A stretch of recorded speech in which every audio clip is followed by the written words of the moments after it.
अब हम जो प्रश्न करने वाले हैं वो है प्रश्न नंबर 16 मेंटल मैथ कक्षा 9 की मैंने लिया हुआ है। और प्रश्न नंबर 16 क्या कहता है उसको भी हम पढ़ेंगे। उससे पहले बच्चों मैं आपको बता दूं ये स्पेशल हिंदी मीडियम के बच्चों के लिए है, और जो इंग्लिश मीडियम में पढ़ते हैं उनका पहले से ही एक चैनल बना हुआ है जिसका नाम है चलो कदम बढ़ाएं। तो बच्चों मैं हूं हरी सर और आप देख रहे हैं मेरा YouTube channel maths with Hari sir. तो चलो चलते हैं। यहाँ पर बच्चों प्रश्न नंबर 16 ये भी बहुत ही ज़्यादा इम्पोर्टेंट है। और क्या कहता है देखो, दी गई आकृति में समांतर चतुर्भुज ABCD में ई भुजा BC का मध्य बिंदु है। ठीक है, ये दिया हुआ है। यदि समांतर चतुर्भुज ABCD का क्षेत्रफल 36 सेंटीमीटर वर्ग है तो ABE का क्षेत्रफल ज्ञात करना है बच्चों यहाँ पर। ठीक है, ABE का। आइए करना शुरू करते हैं। तो इसमें भी प्रॉपर्टी याद काम आएंगी तो आपको याद होनी चाहिए, मैंने पहले से बना के लिखा हुआ है। आइए सबसे पहले बच्चों जो दिया हुआ उसको हम लिख लेते हैं। यहाँ पर समांतर चतुर्भुज ABCD का क्षेत्रफल ये दिया हुआ है बच्चों 36 सेंटीमीटर वर्ग। ठीक है, ये दिया हुआ है। अब सबसे पहले देखो यहाँ पर मैं फिर वही बताता हूँ, त्रिभुज ये AED, ठीक है, ये त्रिभुज दिखाई दे रही है तो इसको लिखें त्रिभुज AED व समांतर चतुर्भुज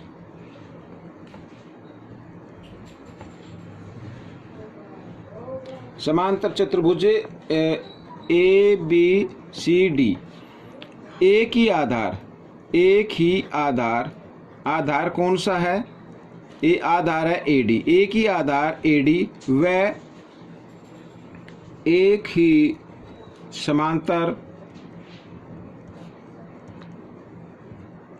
रेखाओं की, यानी समांतर रेखाएं भी लिख लेते हैं, AD समांतर BE के बीच बने हैं। ठीक है, ऐसे लिख लेते हैं।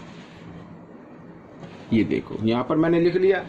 अब आपको करना क्या है बच्चों, यहाँ पर तो इस कंडीशन में जो मैंने लिखी है उस कंडीशन में क्या होता है, त्रिभुज क्षेत्रफल, यहाँ पर मैं लिख दिया त्रिभुज ADE का क्षेत्रफल, ठीक है, बराबर होगा क्षेत्रफल हाफ समांतर चतुर्भुज ABCD के इसके बराबर होगा। ठीक है, तो ये मैंने यहाँ पर लिख दिया। अब इसको निकाल लेते हैं, यहाँ सॉरी ADE आएगा ये बराबर और हाफ, और क्षेत्रफल कितना है बच्चों यहाँ पर 36 दिया हुआ है तो इसको मैं लिख देता हूँ 36। तो ये 2 से भाग देने पर आ गया 18 और सेंटीमीटर वर्ग। तो ADE का क्षेत्रफल आ गया यहाँ पर 18 सेंटीमीटर वर्ग। ठीक है, अब एक बार ये हमारी इक्वेशन मान लीजिए 1 हो गई। अब मैं इससे फिर लेके चलता हूँ, देखो यहाँ पर तो क्षेत्रफल त्रिभुज ADE का क्षेत्रफल बराबर होगा आधे समांतर चतुर्भुज के, आधे के। ठीक है, आधे का मतलब ये हो गया कि देखो चित्र में दिखाता हूँ, ADE ये तो हो गया, बाकी जो पार्ट बचा वो आधा है। तो इसको लिख लेते हैं, क्षेत्रफल त्रिभुज यहाँ पर लिखेंगे ABE, एक तो ये बचा हमारा, और जमा यहाँ पर क्षेत्रफल त्रिभुज दूसरा है CDE, ये सॉरी यहाँ पर CDE। ठीक है, ये हमारा आ गया तो इनके बराबर होगा। अब बच्चों देखो आगे क्या करना है, इफ ADE ये सॉरी क्षेत्रफल त्रिभुज ADE बराबर, यहाँ पर मैं क्षेत्रफल त्रिभुज ABE लिख लेता हूँ और इधर भी हम लिख लेते हैं त्रिभुज ABE। अब आप कहेंगे सर ये ABE क्यों लिखा? अब मैं आपको इस फिगर से मैं आपको बताता हूँ। देखो यहाँ पर क्यों लिखा, क्योंकि मेंटल मैथ है, आपको दिमाग में ही करना होगा, और जब आपकी प्रैक्टिस हो जाती है तो आप बगैर सोल्व के ही आंसर निकाल सकते हैं। देखो त्रिभुज ABE का क्षेत्रफल क्या होता है, 1/2 आधार, या आधार मान लीजिए, आधार गुणा ऊंचाई। यहाँ पर एक आप ऊंचाई ले सकते हैं इस तरीके से। ठीक है, ये ऊंचाई होगी। तो अब त्रिभुज CDE का क्षेत्रफल क्या होगा, उसका भी फार्मूला होता है 1/2 आधार गुणा ऊंचाई, ऊंचाई तो यही मानी जाएगी। ठीक है, अब यहाँ पर अगर हम CE की जगह BE लिख दें, CE की जगह BE लिख दें तो फिर वही त्रिभुज का बन गया ना क्षेत्रफल, ABE का क्षेत्रफल बन गया। ठीक है, मैं करके दिखाता हूँ थोड़ा सा। इधर देखो 1/2 यहाँ पर, तो ये तो क्षेत्रफल है, सॉरी एक बार लिख लेता हूँ, त्रिभुज ABE का क्षेत्रफल।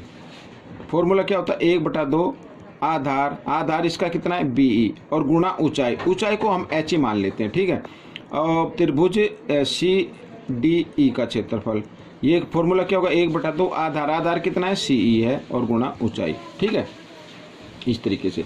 अब यहाँ पर BE बराबर है CE।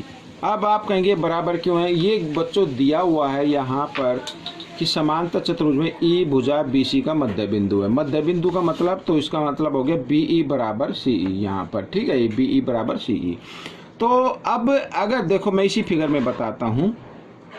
ठीक है, अगर हम CE की जगह BE लिख दें ऐसे, तो क्योंकि दोनों बराबर हैं लिख सकते हैं आराम से, तो फिर इसका मतलब ये हो जाएगा कि ये क्षेत्रफल ABE का बन गया। तो इसलिए मैंने CDE की जगह क्या लिख दिया, ABE लिख दिया। अब देखो यहाँ पर ADE का क्षेत्रफल समीकरण 1 से,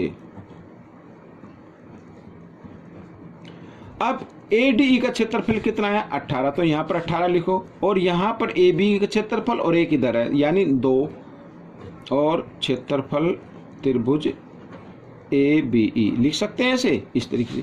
अब देखो बच्चों यहाँ पर ये 2 गुणा के रूप में है, इधर आकर ये भाग के रूप में आ जाएगा, ये मैंने भाग का रूप में ले लिया, और यहाँ पर क्षेत्रफल त्रिभुज ABE ये इस तरीके से निकाले, तो 2 से इसको भाग देते हैं तो 9 आ गया, तो लिख देंगे इसको इस तरीके से, क्षेत्रफल यहाँ पर त्रिभुज ABE बराबर 9 सेंटीमीटर वर्ग। तो ये आपका उत्तर बन गया।